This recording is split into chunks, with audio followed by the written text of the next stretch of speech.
This is Worldwide Flava Network. Coast to coast and worldwide. The views, information, or opinions expressed on the broadcast of Worldwide Flavor Network are solely those of the individuals involved and does not represent those of Worldwide Flavor Network and Live365.com. Worldwide Flavor Network is not responsible and does not verify for accuracy of the information contained on any live or recorded broadcast available for listening on the site. Hey everybody, it's your girl Shout, also known as Color Beauty. Join me on Tuesday nights at 8 p.m. on WWFN Online Radio. When 2 minutes is not enough, we go into overtime. See you then.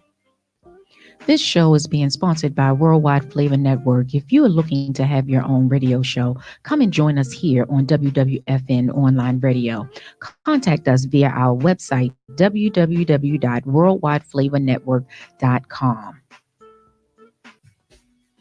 Tune in on Tuesday nights from 7 p.m. to 8 p.m. for the Positions on Sports Talk show on the Worldwide Flavor Network with J3 and Big Reg.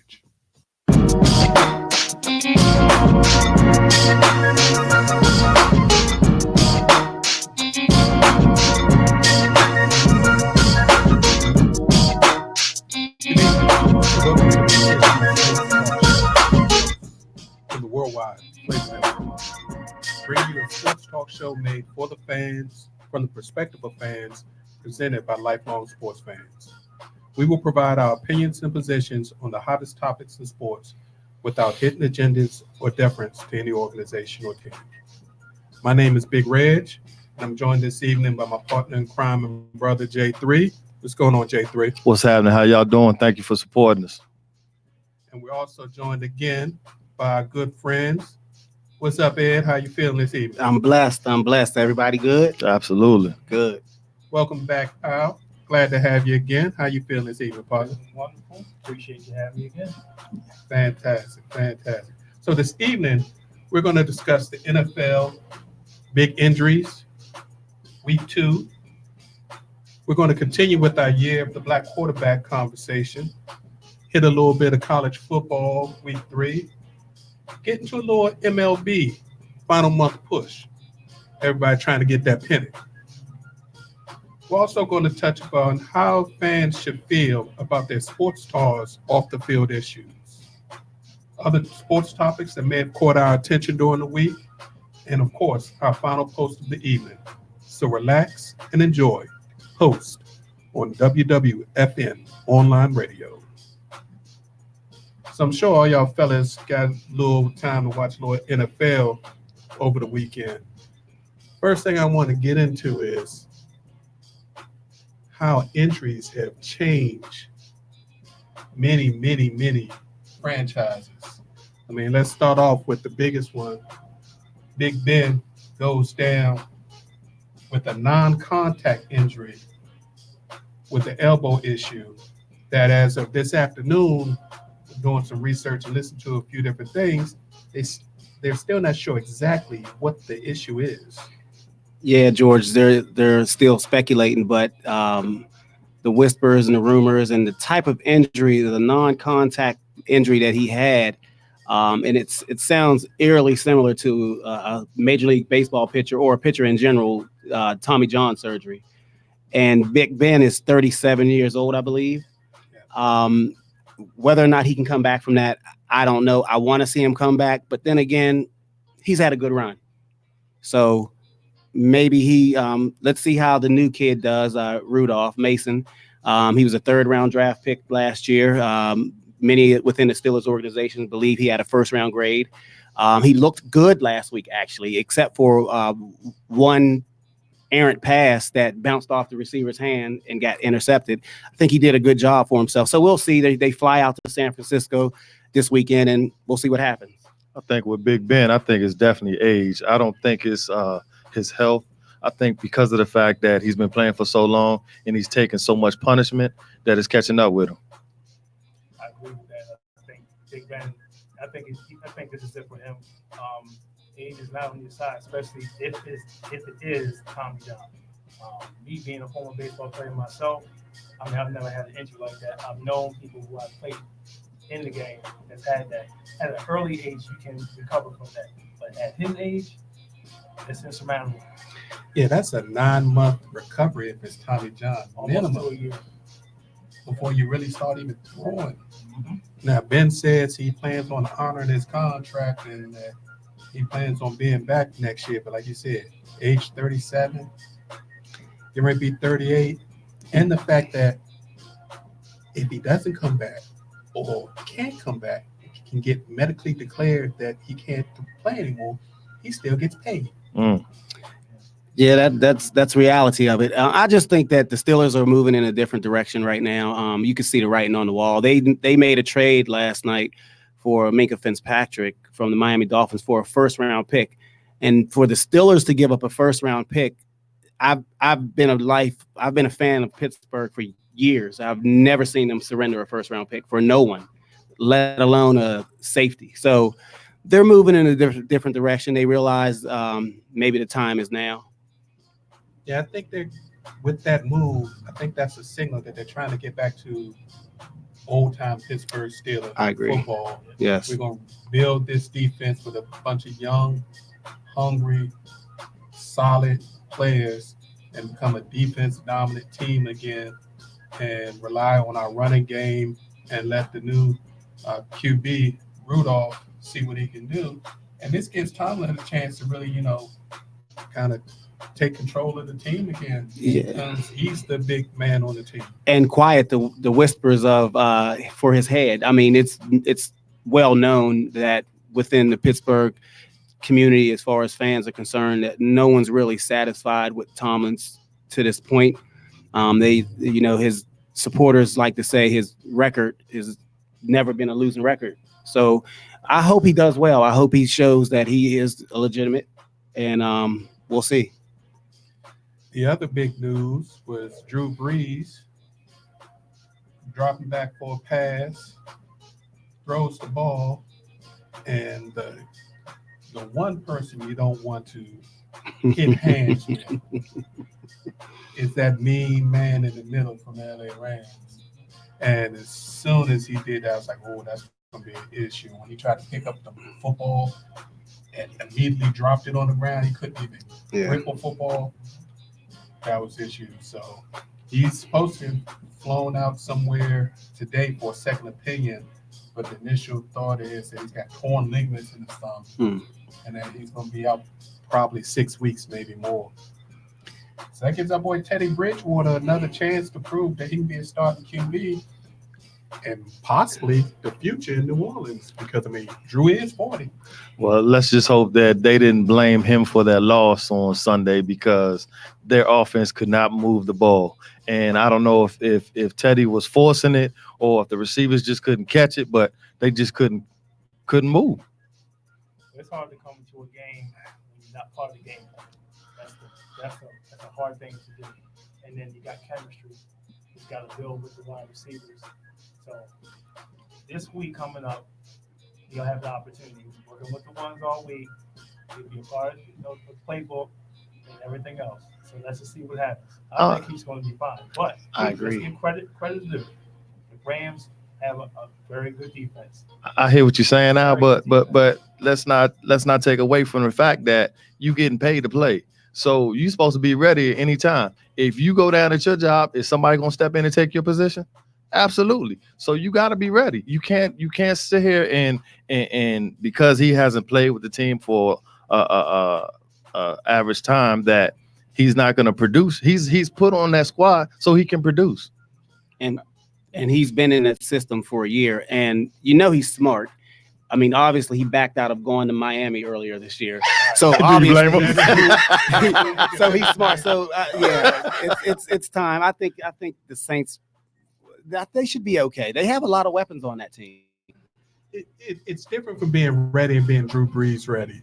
Drew Brees is like Peyton Manning and also like Tom Brady, where they're not, the offense isn't just the team's offense. The offense is built around them, and they have such command of the offense that they change the offense. They actually plan the offense with the offensive coaches. So to expect him to be able to do the same things Drew Brees does is really hard. I think we'll see a big improvement this week because they'll make a game plan for him, but not a game plan for Drew Brees, who's the most accurate thrower of the NFL passing ever. So, Good point. That's a good point. and what about them poor Jets? First of all, Sam Darnold goes down with mono, and they're not sure exactly how long he's going to be out there, hoping sooner than later. They bring in Trevor Simeon, who seems to be probably an adequate backup. He breaks his leg in the second quarter. So now the starting quarterback's somebody that they had to promote from the practice squad, Mr. Luke Falk, the new starter. You're not expecting no sympathy, are you? Because you know what happened to the Redskins last year. I hear you, but I mean that's rough. I'm just saying. I hear you. Plus, they were missing C.J. Mosley, who got hurt in week 1 when he was having a dominant game. Quentin Williams got hurt week 1. So I mean, the whole middle of their defense was out, and you lose 2 quarterbacks. Sound like a bad omen to me. And the Jets don't have an offense. I purposely made myself tired today, staying up watching that game, because all I can think of when I was watching that horrible quarterback play, and this was before the man got hurt. Mm-hmm. Why is Collins sitting home? I was going to ask that question. I can't understand. And that was the Jets do not have a professional quarterback on their roster not named Darnold. I agree. I was listening to some shows today, and I got to give my man Stephen A. Smith a little credit for some insight he brought. He's been speaking with Colin and Colin's girlfriend, fiance, and Colin's agent has reached out to every team that's already lost a quarterback, and he can't even get a call back. So I think the NFL has said, we paid you, go away. Go away. Yeah. That's painfully obvious. But if you own a billion-dollar entity, wouldn't you want to try to win? You would think. That's what it's all about. But Colin still at home. Yeah, I knew the writing was on the wall when I saw that last pickup count. Yeah. 20 years old. And I said, what? Working at ESPN. Yeah. Like, come on. Pittsburgh just signed Paxton Lynch. Now, can we all agree? Let's Paxton Lynch. Did y'all hear the news about Cam? Yeah. Cam re-aggravated his foot injury. But he looked terrible on Thursday. I think it was hurt going into the game. I don't think he wasn't ready. I think what you have with Cam is, and I'm a Cam fan. I enjoyed watching Cam when he was Cam Newton, but I'm concerned with him because I just don't think he's healthy, and I don't know if he can ever be healthy again unless he just walks away. He's taken a pounding. He took a pounding early on, and a lot of it was his doing. I mean, he was a running quarterback. He was bigger than everybody, faster than everybody. But his team didn't help him any by designing an offense where he was carrying the ball more than the running backs. When he had 2,000-yard rushes in the backfield when he first got there, and Cam was having more carries. Yeah, I don't blame Cam for this predicament, just like I don't blame Andrew Luck for not being protected early on in his career. It's just that I think that his body is beat up. He's reached a certain level as far as his money is concerned. He should be fine right now. He has young kids. At some point, what's important. I hear you, but he's looking at these people who haven't won anything in the NFL getting $100 million contracts. Bums. And I think Cam's like, I can get me one more than $100 million contract if I hang around. Yeah, I But agree. you got to win though. You ain't gonna get a big contract if you're not winning.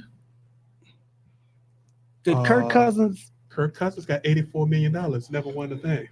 Oh, What did we talk about last there's week? an elephant in the room. What did we talk about last week?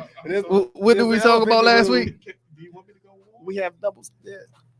Cam Newton's a former NFL MVP. I understand. So he gonna, Again. if he keeps playing, Okay. I think he's gonna get paid. Joe, I understand what you're saying. I feel you. And the last on the injury front goes to Boy Al's team. They're looking real good, but losing Joe Staley is a blow. That's the blind side, baby. That's a big blow. I don't know how they're gonna last that. That's a big band-aid. But hey, I'm happy they're doing what they're doing. Next man up. That's it. That's what it comes down to. I think since the coach out there had some connections back here, that he might, call my own and see if he can work out something. Because I think there's a left tackle that used to play here in DC that's not playing currently that could sure help that team out. Yeah. Send them out west. Send them out west. So of the week 2 games, anything jump out at you guys? Yes. Lamar Jackson. Monster. Lamar Jackson and Mahomes. Oh my goodness. Gotta give them credit. Both young men playing outstanding football, leading their teams to victory. Can't take nothing away from them. Yeah, especially Lamar. He is right now established himself in the pocket. That's something that he worked on during the off season, and I'm liking what I'm seeing. I just want him to continue to improve by not locking in too much on the tight end issues. He does a lot, and especially when the young man Hollywood's in the game, he locks in on him a lot too. Need him to spread him around a little bit more, but it's working right now. But I know as the season goes on, they're going to open up their playbook even more. It's more to come. As far as Mahomes, I watched an extensive part of that game too, flipping back and forth, and that second quarter was ridiculous. 278 yards, 4 touchdowns. They ain't barely run the ball, and the game was over. Yeah, and then they coasted to the end and said, okay, that's enough. We're going to ease up on the club. I think for me, and this is going to sound strange, the game that really grabbed my attention was the Patriots beatdown of the Dolphins. Really, Ed? Yeah, Really? because Ed? here's the thing. Of course, for the past few weeks, I've been held hostage by Antonio Brown after Antonio Brown, and then he finally gets on the field. But more importantly, it was from the Dolphins angle. The Dolphins are clearly not trying to win a game. Mm. It's reached to a point where they might well they have admitted it without actually coming out and saying it. They have no desire to win. It's not even funny. It's really it's sad to be a professional team, and if you're a season ticket holder, how would you feel when this is what they're putting out? Even though there's blue skies supposedly at the other end. I don't know. It was sad, and again, of course, the Patriots with the Jets and the Miami Dolphins in that division, they're almost assured another crown. Mm. That happened before the season even started. But to go with the Dolphins have been a bad team for a while. So I think they finally, with the new coach, the new people running upstairs, finally came to an agreement. We're not going to win with people we have. Let's tear it down as much as we can and try to bring as many assets in together. And hopefully we hit on enough of them. By the time they're ready, Brady should be gone. Should be. Should be. I don't know about that one. Take over the AFC East. Well, over the next 2 years, they got 5 first-round picks. 3 next year. 3 next year. Woo. They've got 5 or 6 second-round picks and a bunch of third-round picks. So it's going to have a bunch of new young talent coming Yeah, in. and with a little luck, those are going to be extremely high picks. But we do know that regardless of how many picks you have and how much talent you have, still doesn't mean you're gonna win a game. Yeah, that's right. Now, I will admit, last night Cleveland looked good, even though they was playing the Jets. But they used all their weapons. I mean, everyone got a touch for the ball. Everyone was producing. The offense was moving. Bakerfield did all right. Cleveland's got a brutal schedule coming up. Their next 4 or 5 games against all teams that are currently 2-0.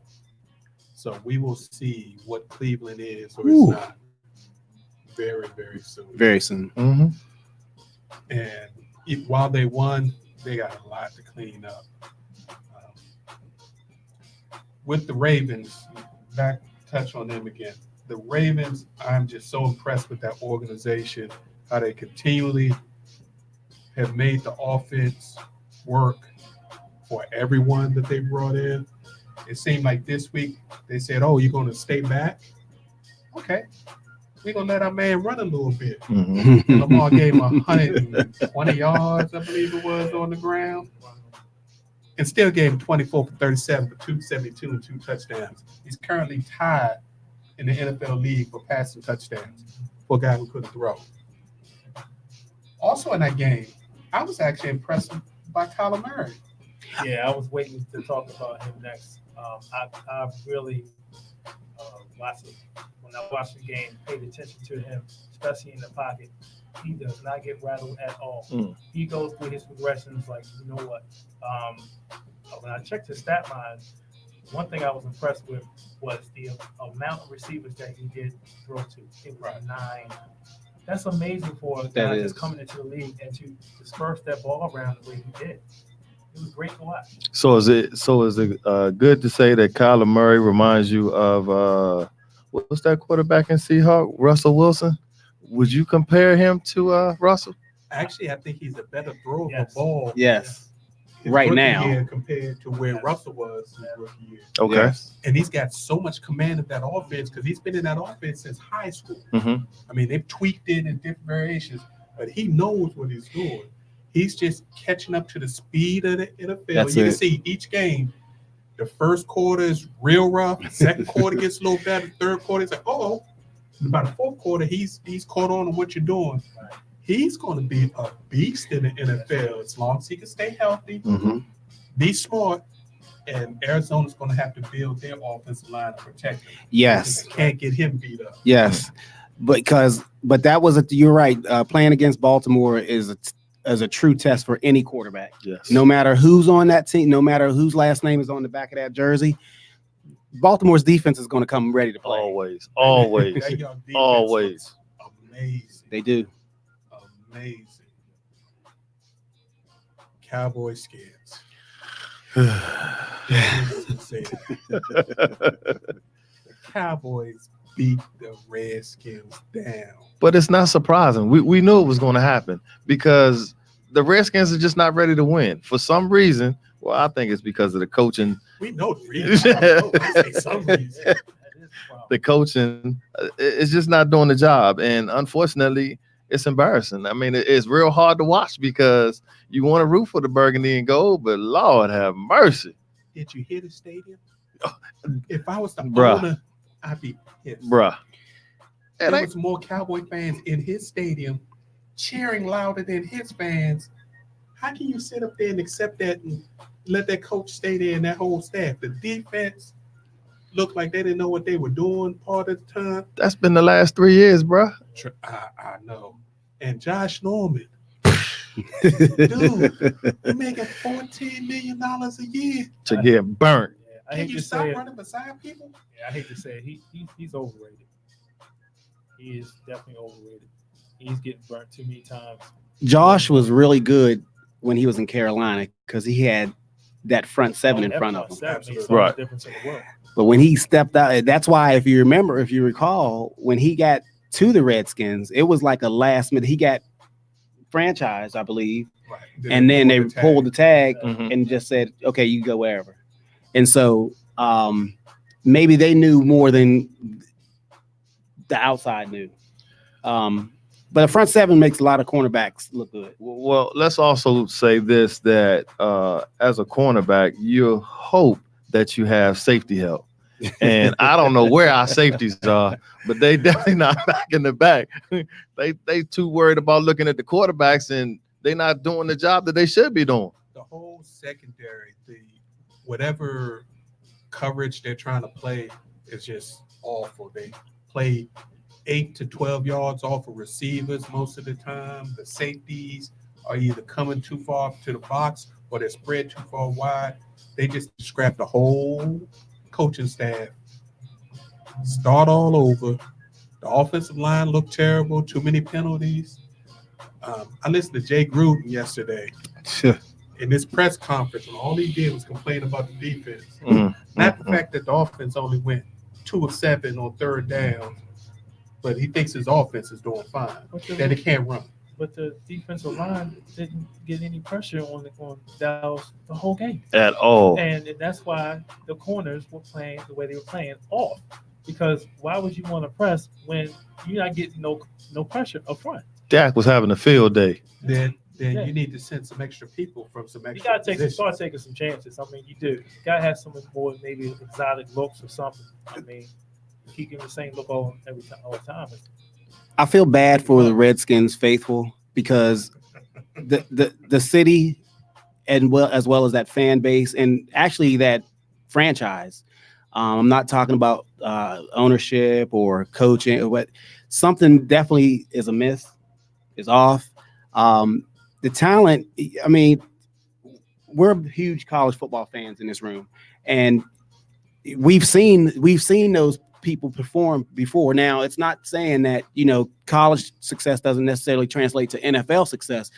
However, the coach, look, Gruden's been there long enough. I apologize publicly to you last week on that subject of Gruden. He has to go. And not only Gruden, it's just not simply replacing the coach. The front office needs to be restructured. Absolutely. We agree. Totally agree. I actually think the pro personnel department has been doing a very good job of bringing in good young players recently over the last 3 years. Yes. The problem is when they get here, the coaching that they receive, you don't see them improving a lot.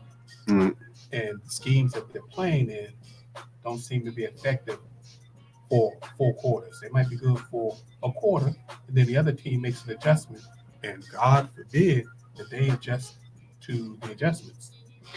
It kind of reminds you of Cleveland a few years ago, where they amassed all this talent, but the talent doesn't fit, or the scheme doesn't fit the talent. So the job of the coach, the Redskins owe it to their themselves and these players to make sure they have the best possible people instructing these folks, these players. I think the problem is the word is out on Daniel Snyder, and there's not too many good coaches that want to come to the Skins. Or if they come, they want to have in writing what control they're going to have. And I don't think he wants to do that, especially with his president. I'm going to leave it at that. The president of football of the Redskins is a problem as well. So good luck to you, Skins. Gee, thanks. Good luck. The Saints got robbed again. What is going on? 80-yard touchdown. Snatched. Call back. And then you lose Breeze. I think somebody may have put a root on him or something down there. That's exactly what happened. Come on. They should have left that red beans and rice alone. It's not a conspiracy, but it keeps happening to you. The Rams look okay. Yeah. They look okay. Yeah. I think they'll continue to get better, but I feel sorry for the Saints. And Julio Jones last night. How you gonna play a cover 0 on 4th and 3 and leave Julio Jones one-on-one with anybody in the NFL? They must have forgot who he is. The man just got $64 million for signing his name. How can you forget? I understand, I bro, mean, but obviously they did. You're right. But if in that game, the other Alabama product was showing off. Oh yeah, Mr. Ridley. Mr. Ridley had 8 for 105. Yeah, so he was showing off. So Julio, although Matt Ryan keeps feeding, I mean, he fed Julio all night. Now he wasn't successful all the time, but he was feeding him all night. But maybe they just had a lapse of judgment. That's the that's the only thing you can explain it. That's got to be the scariest sight for DB or defense coordinator. See that 6'3", 225 running 4.3 by everybody. Yeah. I mean, monster. So Joe touched on a little earlier. Back to conversation last week of the year of the black quarterbacks.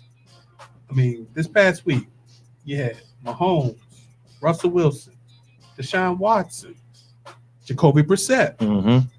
Dak looks phenomenal. Lamar Jackson, and even Jameis all lead their teams to victory. Yes. Kyler Murray looked good, and the only one that struggled was Cam. Cam's hurt. And Teddy. And Teddy. Come on. He wasn't supposed to be starting. Bro, you on the field to produce. Come on, man. So you get that check too. Yeah. If this isn't the year of the black quarterback, then the years to come will definitely be, because you got Tua coming. Mm-hmm. Jalen hurt. Look, don't forget the Redskins got the wing. Yeah. Oh yeah. Sitting in the wing. Oh, waiting yeah. to get called up. Waiting to get on the field. Yeah, please let him stay on the Now, bench how for a long do you think minute. that's going to be, Reg, before they give the opportunity? Well, I believe the first show I said that the coach would be fired before game 6. So I think the new coach, whoever they appoint, will be told to put the young fella in. Because Jay isn't going to put him in. Not at all. He's not. Not Jay's at all. stubborn. Jay wouldn't even put Adrian Peterson back in the game after he scored a touchdown to break the tie with the great one. I mean, yeah. Yeah. Leave it alone. Leave it alone. Let's move on. Move forward. Yeah. So, I mean, Mahomes, like I said, that second quarter was ridiculous. Russell Wilson, steady, consistent. But at the end of the year, you look up, Russell's near the league in touchdowns, rarely turns the ball over, still moves the ball with his feet. He's a monster. He's also been in the league longer, so you expect that. And who would have thought that draft when Andrew Luck went first, Mm-hmm. and then I believe RG3 went second. Yep. Now RG3 has resurrected his career. He's going to be a backup, make that nice little money, just hanging out. Andrew's moved on, but and here we go, Russell Wilson. Who would have thought the best, or actually the last man standing? Actually, yeah, you could argue he was the best in that draft. And has a ring. Yeah, and has a ring. Oh, yeah, there we go. Yeah. Should have had 2, but we Right. Yeah. Yeah. Russell keeps on his trajectory. Hall of Fame, for real. Yeah, Without a That's doubt. all that's said and done. Agreed. Deshaun Watson wills his team to victories. I don't know how he does it. Yeah, that was a tough game for them, against Jacksonville. He struggled, but hey, he found a way to get the win. Out of all the quarterbacks that we mentioned, as far as the black quarterbacks right now in the NFL, I know the Patrick Mahomes fans are going to shout at me, you're crazy, but I really believe Deshaun is the best. Now, he may not have the coaching around him or the talent around him that Patrick does, and he doesn't have the arm strength per se, but the man, there's something about that man. He just wins. He's good. He's great, but He's very athletic. he's just great. He's very athletic, and he uses his body to his advantage to be productive. But I hope that's not going to cause him to have a shortened career. Right. I worry. That's the only Because thing I he's been worry hurt about. every season. And he's been hurt in the first 2 games this year already. You see him getting up slow, going into the 10th. Mm-hmm. And that stretches back to college. But you already said they have to work on their offensive line. I mean, coaches need to identify that and improve it. Does Miami have any more linemen available? I hope the Texans realize what they have and make a concerted effort to start investing in the offensive line. If not, they may be looking at another Andrew Luck in a couple of years. Yeah. My body just can't take it anymore, and I'm out of here. Week 3 college football. I like to consider week 3 one of those weeks where the big boys get the cupcakes, get the easy wins. There were no top 25 matchups. So it's just, status quo. Did want to highlight, though, some quarterbacks did some great things. Trevor Lawrence actually looked like Trevor Lawrence against Syracuse, throwing for 395 and 3 TDs. Clemson's got a cakewalk to the college football playoffs. There's only one ACC team ranked other than them now, and that's Virginia. And that's not going to last long. Right. No. And Virginia was fortunate to get out this weekend. They could have easily went down because Florida State had them, but they're Florida State now. And they do not know how to win anymore, which is a shame. Bama does what Bama does. Tua, 444 with 5 TDs. I think he's trying to remind everybody that I'm a Heisman candidate too. Don't forget about me. And that young receiving core, Judy Ruggs-Smith, they balled out. But the play of the game, did you see the play that Najee Harris did on the little flare pass? Yeah. Oh, my God. He stiff-armed one defender, or basically told him, get off me. He jumped over another one, and then pretty much he semi-dragged the last one into the end zone. Determination. Yeah. It's a running back. Yeah. Monster. Oh, yeah. That was the play of the day on ESPN. Monster play. Georgia, Oklahoma cruised to their games. Jalen Hurts had another big game for Oklahoma. Hey, 3 TDs passing, another TD rushing. I mean, what's Chip Kelly doing out in UCLA? What is he doing? Get ready to get fired. But he was he was good at Oregon. He was good. You said it was. Yeah, he had a different nice talent. program. Different talent. Yeah. No. Yeah. The NFL must have did something to him. Yeah. He's in trouble. Justin Fields put up some big numbers again for Ohio State. Another transfer quarterback, 4 TDs for the second week in a row, 3 passing, 1 rushing. But I'm looking forward to what's coming week 4. The big game. Number 3, Georgia. Hedges. Versus Notre Dame. Should be real interesting. Is Notre Dame finally ready for prime time? Every time they get a chance, they falter. Every time Notre Dame is put on the big stage, that they falter. In fact, Feinbaum, he was talking about they should never be allowed on prime time again. I mean, I don't have any faith. I think. Wow. Tell us how you really feel, Ed. I think they're going to get smoked. And this game is in Georgia. In Georgia. It's a done deal. Yeah, I agree with that. You got Auburn taking on Texas A&M. Big time SEC West matchup. The only time, in my opinion, Texas A&M steps up is when they playing Bama. Anybody else, they just. You're right. I don't know what else to say. Is they never show up. I think Jimbo gets his first big SEC West win this week. And I think A&M beats Auburn. Oh, wow. Ooh. Oh, wow. Okay. He's building the team. Second year. They know the program. I think they're ready to make a statement.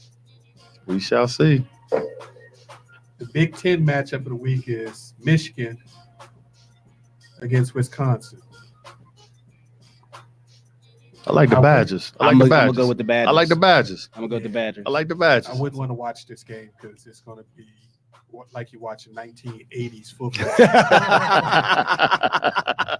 But but at least Wisconsin has a star running back. I mean, they are. They got a beast. Yeah, and they always have an offensive line. Always. I like Wisconsin.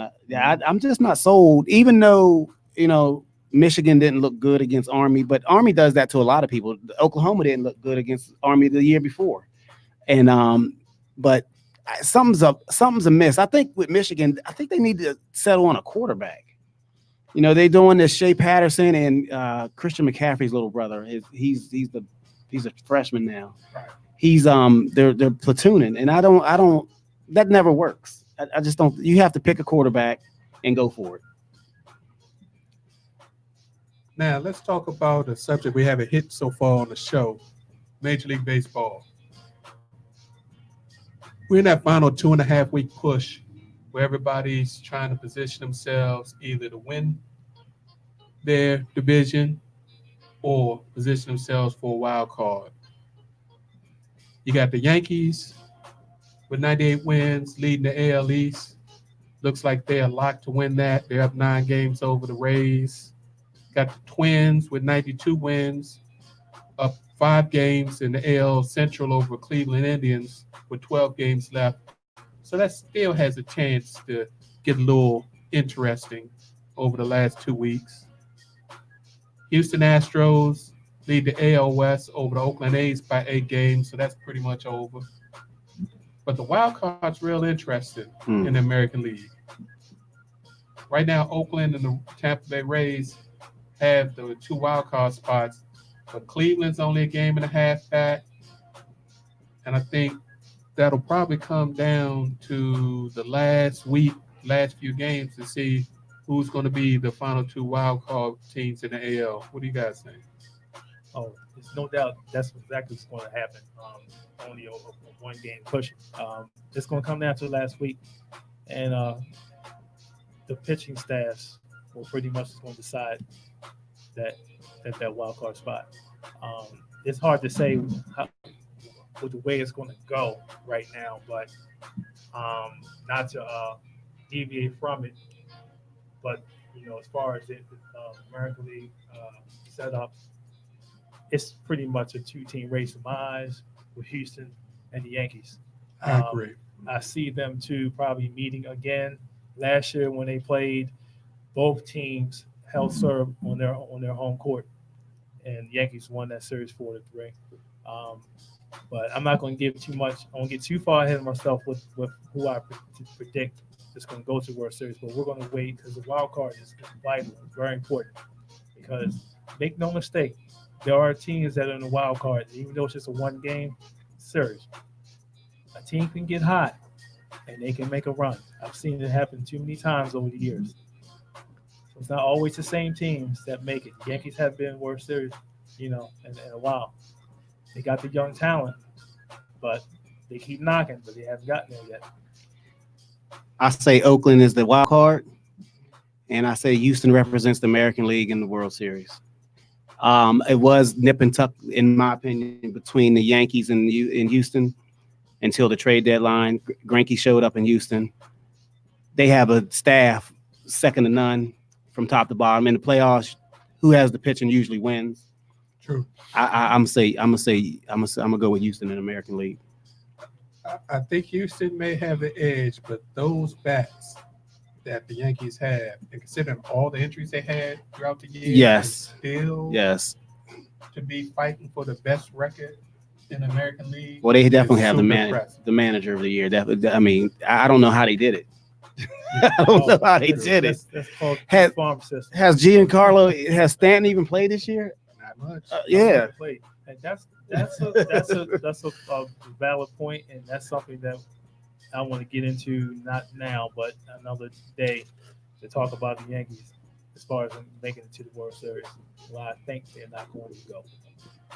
And then over in the National League, we got the Braves, who pretty much solidified the NL East over the Nats.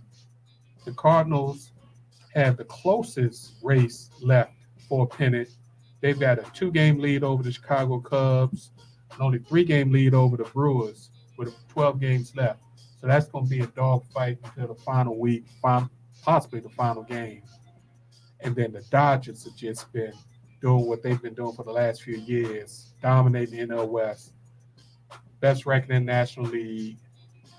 They look good, and I think the Dodgers and the Braves are probably going to be the teams to look forward coming out of the NL. If the Nats can get a little bit of pitching from their bullpen, I think they'll hold on to their wild card position. Right now, them and the Cubs have the wild cards, but the Brewers are only 1 game back, and the Phillies and Mets are only 5 games back. So there's still work to be done. But I still think Atlanta Dodgers. Dodgers. Yeah, they are. But I want to talk about the New York Mets. And the Mets, believe it or not, have had a pretty good season. But I think with the 27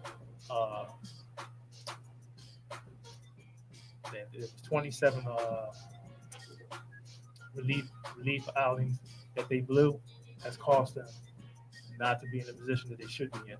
They could have had 1/3 of those games and they'd be right now in the wild card spot. All right, so real quick, we're going to switch it up and we're going to talk about some local high school football. Last week, we talked about St. Francis Academy of Baltimore coming in at number 9. Their record is 3-1. In USA Today's Super 25, they lost to number 2 Mater Dei, 34-18 from California. Number 8 Gonzaga, who was ranked number 1 in the Washington Post, beats Georgetown Prep 31-7. Plays Avalon of Wheaton, Maryland on Friday, 9/20. St. John's, who's ranked number 2 in the Washington Post, loses to number 6 Duncanville of Texas, 35-14, and they take on IMG Academy on Saturday, 9/21. Next, we had DeMatha, who's 2-1, number 4 in the Washington Post, beats Avalon and takes on St. Ignatius of Cleveland, Ohio on 9/21. And lastly, Good Counsel, who is 2-1, ranked number 5 in the Washington Post, loses to number 3, St. John Bosco, 31-8. They take on Archbishop Spalding on 9/20. Other things that kind of caught my eye over the week, Tyson Fury had a bloody knockdown, drag out heavyweight fight with Otto Whalen. Somebody they said was just supposed to be there to, show up and make Tyson look good. He showed up. He showed out, cut him over the eye. And to be perfectly honest, they probably should have stopped that fight for that cut. No, they definitely should have stopped that fight. That was a very large gash, and every round, when I was watching it, I mean, so much blood was coming out of his side of his eye, and they kept putting all that Vaseline, lobbing it on there, but it didn't help it any. I think that was all about the money. I'd also like to give a shout out to the WNBA. Their playoffs started over the weekend, and tonight is the official start of the semifinals. The local Washington Mystics, the number 1 seed, are going to take on the Las Vegas Aces. That comes on this evening, I believe ESPN 2, 8:30. Right now, the Connecticut Sun are taking on the LA Sparks. So if you want to watch some good basketball fundamentals, please check them out. Now let's hit our final post. Joe, what you got for your final post today? So my final post is I want to give a shout out to Mention the Manhood. They're doing a Youth Who Make the Difference banquet that's going to take place on November 9th at Bowie State at 7 o'clock. So please come out and support. Ed, what you got for your final post? I'm just looking forward to this incredible NFL machine that we have going on. It's like the WWE. Like every weekend we have like injuries, upsets. It's just unbelievable. I'm looking forward to a nice weekend of NFL football, and of course, I'm going to check out the Notre Dame Georgia game. Big Al. For this week, it's all about Mahomes and Jackson. That's That's a in a game to nutshell. That's see. the big Absolutely. That's the big game. That's it. That's a game to see. What I'd like to touch on real quickly, and we're actually going to get into this in a little more depth next week. Should fans really be concerned about how athletes do off the field? You got the AB situation for you hockey fans, Evgeny Kuznetsov for the Washington Caps. There was even a major league pitcher, Felipe Vasquez, today who got in some trouble. So we're going to hit that next week. So while y'all out there, give us some thought, hit us up, let us know what your thoughts are. Should fans be concerned about athletes off the field issues, or should we just be fans? Thank you all for tuning in and listening this week. We appreciate your time and, more importantly, the opportunity to share our position on sports with you. Please tune in next Tuesday, 7 p.m. for our next show, or download the show via Mixcloud, Facebook, or YouTube. Also, we very much appreciate it if you tell your friends, family, and social media network about our show. Have a good evening. Have a great week. This has been the Positional Sports Talk Show on the Worldwide Flavor Network. Please stay tuned for Overtime, featuring Miss Color Beauty up next. Good night. I didn't end it.